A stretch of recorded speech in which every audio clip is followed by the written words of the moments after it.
Hi ಎಲ್ರಿಗೂ ನಮಸ್ಕಾರ. ನಾನಿವತ್ತು ಪಪ್ಪಾಯ ಹಣ್ಣು ಮತ್ತು ಮಾವಿನ ಹಣ್ಣು ಯೂಸ್ ಮಾಡಿಕೊಂಡು ಜಾಮ್ನ ಮಾಡ್ತಾಯಿದ್ದೀನಿ. Home made jam. ನಾನು ಇದಕ್ಕೆ ಯಾವುದೇ ರೀತಿಯಾದ ಕಲ್ಲರ್ ಮತ್ತು ಶುಗರು ಯೂಸ್ ಮಾಡ್ತಾಯಿಲ್ಲ. ಜಾಗ್ರಿನ ಯೂಸ್ ಮಾಡ್ಕೊಂಡು ಬೆಲ್ಲನ ಯೂಸ್ ಮಾಡಿಕೊಂಡು ಜಾಮ್ನ ಮಾಡ್ತಾಯಿರೋಂಥದ್ದು. ಇವಾಗಿನ ಮಕ್ಕಳಿಗೆಲ್ಲ ಜಾಮ್ ಅಂದರೆ ತುಂಬಾ ಇಷ್ಟ ಅಲ್ವಾ, ಚಪಾತಿ ದೋಸೆ ಜೊತೆ ಎಲ್ಲ ಹಾಕ್ಕೊಂಡು ತಿನ್ನೋದಕ್ಕೆ. ಸುಮ್ಮನೆ ನಾವು ದುಡ್ಡು ಕೊಟ್ಟು ತಂದು ಅದರಲ್ಲಿ ಕಲ್ಲರು ಶುಗರೆಲ್ಲ ಆ್ಯಡ್ ಮಾಡಿರ್ತಾರೆ. ಆ ಥರ ಕೊಡೋದಕ್ಕಿಂತ ನಾವು ಮನೇಲೇ ಈ ಥರ ಹೆಲ್ತಿಯಾಗಿ ಮಾಡಿಕೊಡೋದ್ರಿಂದ ಅವರು ಖುಷಿಯಿಂದ ತಿಂತಾರೆ, ತುಂಬಾ ಚೆನ್ನಾಗೂ ಇರುತ್ತೆ. ಇವಾಗ ಮಾವಿನ ಹಣ್ಣಿನ ಸೀಸನ್ ಆಗಿರೋದ್ರಿಂದ ನಾನು ಮ್ಯಾಂಗೋ ಯೂಸ್ ಮಾಡ್ಕೊಂಡು ಮಾಡ್ತಾಯಿದ್ದೀನಿ. ಪಪ್ಪಾಯ ಇನ್ನೇನು ಯಾವಾಗಲೂ ಇರುತ್ತೆ, ಆ ಫ್ರೂಟ್ಸ್ ಯಾವಾಗಲೂ ಸಿಗುತ್ತೆ. ಮತ್ತು ನಾವು ಮಕ್ಕಳು ಯಾವ ಫ್ರೂಟ್ಸ್ನ ತಿನ್ನಲ್ವೋ ಆ ಫ್ರೂಟ್ಸ್ನ ಯೂಸ್ ಮಾಡಿಕೊಂಡು ಆದಷ್ಟು ಜಾಮ್ ಮಾಡಿಕೊಡಿ. ತಿನ್ನೋ ಅಂಥ ಫ್ರೂಟ್ಸ್ಗಳನ್ನ ಹಾಗೇ ಕೊಟ್ಬಿಟ್ರೆ ಒಳ್ಳೆಯದು. ಯಾಕೆಂದರೆ ಯಾವತ್ತೂ ನಾವು ಫ್ರೂಟ್ಸ್ ಆಗಲಿ ವೆಜಿಟೇಬಲ್ ಆಗಲಿ ಅಗ್ದು ತಿಂದ್ರೇ ಅದು ಆರೋಗ್ಯಕ್ಕೆ ಒಳ್ಳೆಯದು. ಇನ್ನು ಈ ರೆಸಿಪಿ ತುಂಬಾ ಈಸಿಯಾಗಿರುತ್ತೆ, ತುಂಬ ಏನು ಕಷ್ಟವೂ ಇಲ್ಲ. ಜಾಮ್ ಮಾಡೋದೆಲ್ಲ ತುಂಬ ಈಸಿಯಾಗಿರುತ್ತೆ. ಮತ್ತು ನಾನಿಲ್ಲಿ ಯಾವುದೇ ರೀತಿಯಾದ ಕಲ್ಲರ್ ಮತ್ತು ಶುಗರ್ನ ಯೂಸ್ ಮಾಡ್ತಾಯಿಲ್ಲ, ಬೆಲ್ಲನ ಯೂಸ್ ಮಾಡಿಕೊಂಡು ಜಾಮ್ನ ಮಾಡ್ತಾ ಇರೋದು. ನಾನು ಆದಷ್ಟು ಶುಗರ್ನ ಅವಾಯ್ಡ್ ಮಾಡ್ತೀನಿ, ಬೆಲ್ಲನೇ ಯೂಸ್ ಮಾಡೋದು ಯಾವುದೇ ರೀತಿಯಾದ ಅಡುಗೆಗಳನ್ನೆಲ್ಲ ಮಾಡಬೇಕಾದ್ರೆ. ಇನ್ನು ಕಲ್ಲರ್ ವಿಷಯದಲ್ಲಿ ಇಲ್ಲ, ಫ್ರೂಟ್ಸ್ ನೋಡಿದ್ರೇ ಆ ಕಲ್ಲರ್ ನೋಡ್ತಾ ಇದ್ರೇ ಖುಷಿ ಆಗ್ತಾಯಿದೆ, ಅಷ್ಟು ಕಲ್ಲರ್ ಆಗಿದೆ.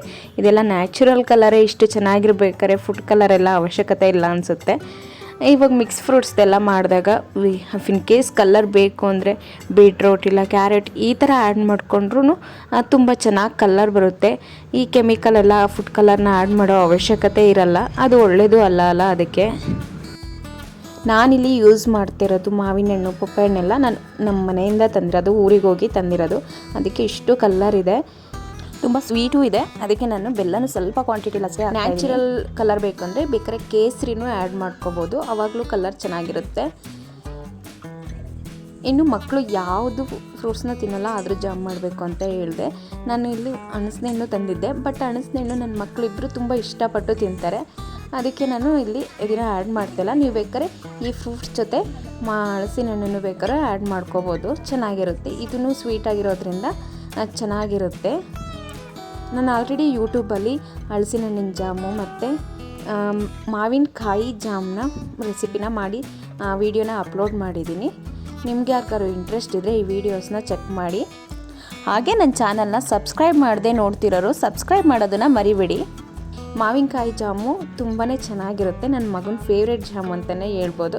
ಇನ್ನು ಮಿಕ್ಸ್ ಫ್ರೂಟ್ಸ್ ಜಾಮ್ನು ಮಾಡಿದ್ದೆ. ನಾನಲ್ಲಿ ಕಲ್ಲರ್ಗೆ ಬೀಟ್ರೋಟ್ನ ಆ್ಯಡ್ ಮಾಡಿದ್ದೆ, ಅದಕ್ಕೆ ಅದು ತುಂಬ ಚೆನ್ನಾಗಿ ಕಲ್ಲರ್ ಬಂದಿತ್ತು. ಓಕೆ, ಬನ್ನಿ ಇವಾಗ ನೆಕ್ಸ್ಟ್ ಈ ಜಾಮ್ ರೆಸಿಪಿನ ನೋಡೋಣ. ಇದಕ್ಕೆ ನಾನು ಪಪ್ಪಾಯ ಹಣ್ಣು ಮತ್ತು ಮಾವಿನ ಹಣ್ಣು ತೊಗೊಂಡಿದ್ದೀನಿ. ಅದಕ್ಕೆ ನಾನು 2 ನೆಲ್ಲಿಕಾಯಿನ ಆ್ಯಡ್ ಮಾಡ್ಕೊತಿದ್ದೀನಿ. ನೆಲ್ಲಿಕಾಯಿನೂ ಮಕ್ಕಳಿಗೆ ಒಳ್ಳೆಯದು, ಬಟ್ ಆದರೆ ಮಕ್ಕಳು ನೆಲ್ಲಿಕಾಯಿನ ಡೈರೆಕ್ಟಾಗಿ ಕೊಟ್ಟರೆ ತಿನ್ನಲ್ಲ. ಅದಕ್ಕೋಸ್ಕರ ಇಲ್ಲಿ ಅದು 2 ಆ್ಯಡ್ ಮಾಡ್ಕೊತಿದ್ದೀನಿ. ತುಂಬ ನೆಲ್ಲಿಕಾಯಿ ಹಾಕೋಬಾರ್ದು, ಸ್ವಲ್ಪ ಹಾಕ್ಕೊಳ್ಳಿ. ನಂತರ ನಾನು ಅದಕ್ಕೆ ಏಲಕ್ಕಿ ಮತ್ತು ಪೆಪ್ಪರ್ನ ಆ್ಯಡ್ ಮಾಡ್ಕೊತಿದ್ದೀನಿ. ಮೆಣಸು ಸುಮ್ಮನೆ ಎಕ್ಸ್ಟ್ರಾ ಅಡಿಷ್ನಲ್ಲು, ನಿಮ್ಗೆ ಇಷ್ಟ ಇಲ್ಲ ಅಂದರೆ ಬೇಕಾದ್ರೆ ಸ್ಕಿಪ್ ಮಾಡ್ಬೋದು, ತೊಂದರೆ ಇಲ್ಲ. ಅದರಿಂದ ಏನು ಎಕ್ಸ್ಟ್ರಾ ಟೇಸ್ಟ್ ಏನು ಸಿಗೋಲ್ಲ, ಸುಮ್ಮನೆ ಎಕ್ಸ್ಟ್ರಾ ಅಂತ ಹಾಕಿದ್ದೀನಿ ಅಷ್ಟೇ. ಇಷ್ಟನ್ನೆಲ್ಲ ಹಾಕ್ಕೊಂಡು ಚೆನ್ನಾಗಿ ನೀಟಾಗಿ ಗ್ರೈಂಡ್ ಮಾಡ್ಕೋಬೇಕು. ಈ ಗ್ರೈಂಡ್ ಮಾಡ್ಕೊಂಡಿರೋ ಅದನ್ನು ಬಾಣಲಿಗೆ ಹಾಕಿ ಚೆನ್ನಾಗಿ ಬೇಯಿಸ್ಕೋಬೇಕಾಗುತ್ತೆ. ಇಲ್ಲಿ ನೀರನ್ನ ಹಾಕ್ಕೋಬಾರ್ದು, ನೀರು ಹಾಕ್ಕೊಂಡ್ರೂ ತೊಂದರೆ ಇಲ್ಲ. ಅಂದರೆ ಜಾರನ್ನ ತೊಳೆದ್ಬಿಟ್ಟು ನೀರು ಹಾಕ್ಕೋಬೋದಾ ಅಂದರೆ ಹಾಕ್ಕೋಬೋದು, ಬಟ್ ಅದು ಸ್ವಲ್ಪ ಟೈಮ್ ಜಾಸ್ತಿ ತಗೊಳುತ್ತೆ ಮತ್ತು ಜಾಸ್ತಿ ದಿನ ಇರಲ್ಲ. ಅದಕ್ಕೆ ನೀರು ಹಾಕ್ಕೊಳ್ದೇ ಆದಷ್ಟು ಹಾಗೇ ಮಾಡ್ಕೊಳ್ಳಿ.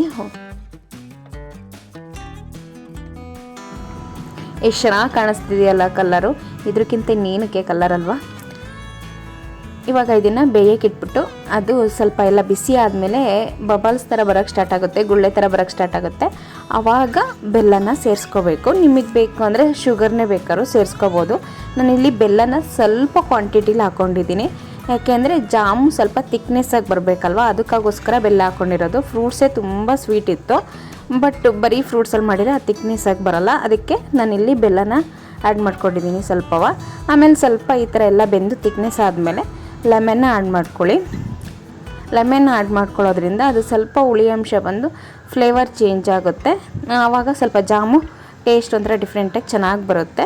ಬೇಡ ಅಂದರೂ ಬೇಕಾದ್ರೆ ಲೆಮನ್ನ ಸ್ಕಿಪ್ ಮಾಡ್ಕೋಬೋದು, ಬಟ್ ಲೆಮನ್ ಹಾಕ್ಕೊಂಡ್ರೆ ಚೆನ್ನಾಗಿರುತ್ತೆ. ಆಮೇಲೆ ಈ ಥರ ಸ್ಪೂನಲ್ಲಿ ತೆಗೆದು ನೋಡಿದರೆ ಒಂದು ಚೂರು ನೀರಿನ ಅಂಶ ಇರಬಾರ್ದು, ಮತ್ತು ಇದು ಬಾಣಲಿಯಿಂದ ತಳ ಬಿಡ್ತಾ ಇರಬೇಕು. ಆ ಥರ ಇಲ್ಲಿ ವಿಡಿಯೋದಲ್ಲಿ ನೋಡ್ತಾ ಇದ್ದೀರಲ್ವ, ಕಾಣಿಸ್ತಿದ್ದಿಲ್ಲ, ಈ ಥರ ತಳ ಬಿಡಬೇಕು. ಆವಾಗ ಜಾಮು ಪರ್ಫೆಕ್ಟಾಗಿ ಆಗಿದೆ ಅಂತ. ಈ ಥರ ಆದಮೇಲೆ ಒಂದು ಅರ್ಧ ಗಂಟೆ 1 ಗಂಟೆ ತಣ್ಣಗೆ ಇಟ್ಬಿಟ್ಟು ಆಮೇಲೆ ನೀವು ಬಾಕ್ಸಿಗೆ ಹಾಕಿ ಇಟ್ಕೋಬೋದು. ನೀವು ವಿತೌಟ್ ಫ್ರಿಜ್ಜು ಇಟ್ಕೋಬೋದು, ಫ್ರಿಜ್ ಒಳಗೆ ಇಟ್ಕೊಂಡ್ರೂ ಯೂಸ್ ಮಾಡ್ಬೋದು. 1 ರಿಂದ 2 ತಿಂಗಳು ಯೂಸ್ ಮಾಡ್ಬೋದು ಆರಾಮ್ಸೆ. ಆದರೆ ನೀಟಾಗಿ ಬಾಯ್ಲ್ ಮಾಡಬೇಕಾಗುತ್ತೆ. ಸ್ವಲ್ಪನೂ ನೀರಿನ ಅಂಶ ಇಲ್ದಿರೋ ಥರ ಬೇಯಿಸ್ಬೇಕಾಗುತ್ತೆ. ಒಂದು ಚೂರು ನೀರಿನ ಅಂಶ ಉಳ್ಕೊಂಡ್ರೂ ಒಂದು 3-4 ಡೇಸಲ್ಲೇ ಹಾಳಾಗೋಗ್ಬಿಡುತ್ತೆ, ಫ್ರಿಜ್ಜಲ್ಲಿ ಇಡ್ದರೆ ಹೊರಗಡೆ ಇಟ್ಟರೆ.